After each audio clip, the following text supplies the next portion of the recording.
पुरुषोत्तम मास या अधिक मास की महिमा अनंत है। जैसा कि कहा भी गया है, हरि अनंत हरि कथा अनंता, अर्थात पुरुषोत्तम मास की महिमा भी अनंत है। परंतु इस वीडियो के माध्यम से हम ये जानेंगे कि पुरुषोत्तम मास में हमें किन चीज़ों को करना चाहिए और किन चीज़ों को छोड़ना चाहिए। पहले हम देखेंगे कि किन चीज़ों का हमको विशेष ध्यान देना है, किन चीज़ों को हमको करना है।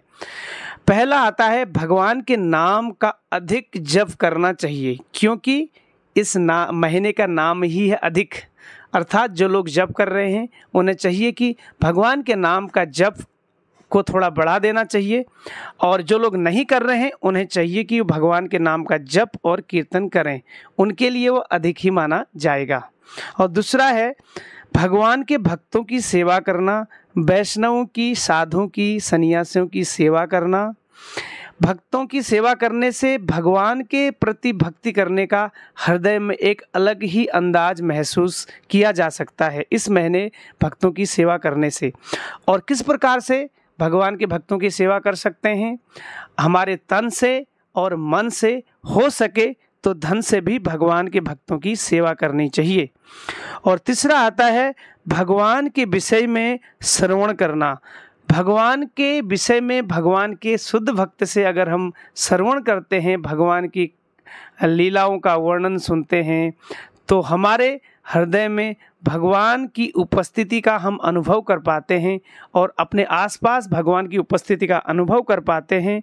और इस प्रकार से भगवान की भक्ति के प्रति एक अटूट श्रद्धा हमारे हृदय में पैदा हो जाती है।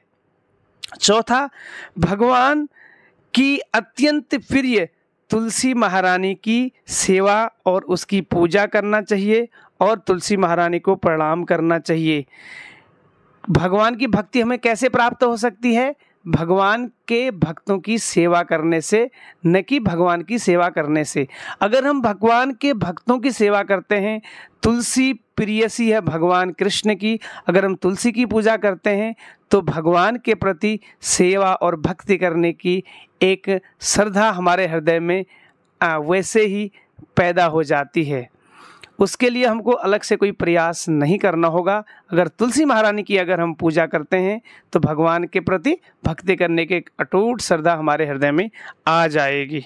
और पांचवा है ब्रह्म मुहूर्त में जल्दी उठना, सनराइज के पहले उठना।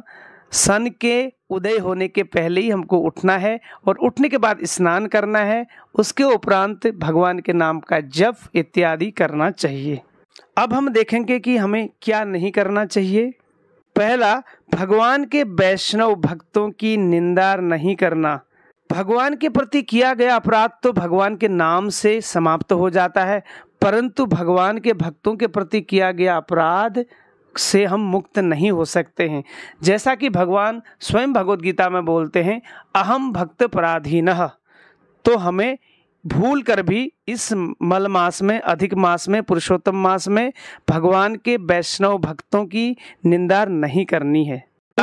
अनअटेंटिव चैंटिंग नहीं करनी चाहिए, अर्थात हमें ध्यान पूर्वक जप करना चाहिए। ऐसा नहीं कि एक हाथ में जप माला और दूसरे हाथ में चाय का कप, एक हाथ में जप माला, दूसरे हाथ में रिमोट टीवी का, और एक हाथ में भगवान के नाम के जप करने वाली माला और दूसरे हाथ में मोबाइल हो या दूसरे हाथ में खाने की कोई चीज़ हो। नहीं, ऐसा बिल्कुल नहीं करना है।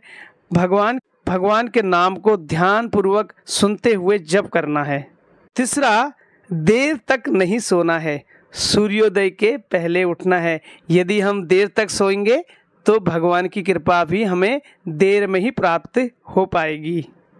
पांचवा, क्रोध नहीं करना, क्योंकि ये मॉर्निंग में उठने से भी कहीं ज़्यादा कठिन है। लेकिन हमें पूरा विश्वास है, आप अगर ध्यानपूर्वक जप करेंगे, भगवान से प्रार्थना करेंगे, तो इस महीने में आपका क्रोध भी समाप्ति की तरफ प्रोग्रेस करेगा, अर्थात समाप्त हो जाएगा। यदि इस प्रकार हम सारे नियमों का पालन और बड़ी ही दृढ़ता के साथ करते हैं और मनोयोग के साथ करते हैं, भगवान के प्रति प्रेम भाव से करते हैं, तो पुरुषोत्तम मास की हमारे ऊपर कृपा अवश्य होगी। ये पूरे विश्वास के साथ कि आप सभी लोग इसका पालन करेंगे और अन्यों तक इस संदेश को पहुंचाना चाहेंगे तो आप इस वीडियो को लाइक कीजिए, शेयर कीजिए और चैनल पर नए हैं तो सब्सक्राइब भी कीजिए। Thank you for watching and hearing. Purushottam Maas की जय।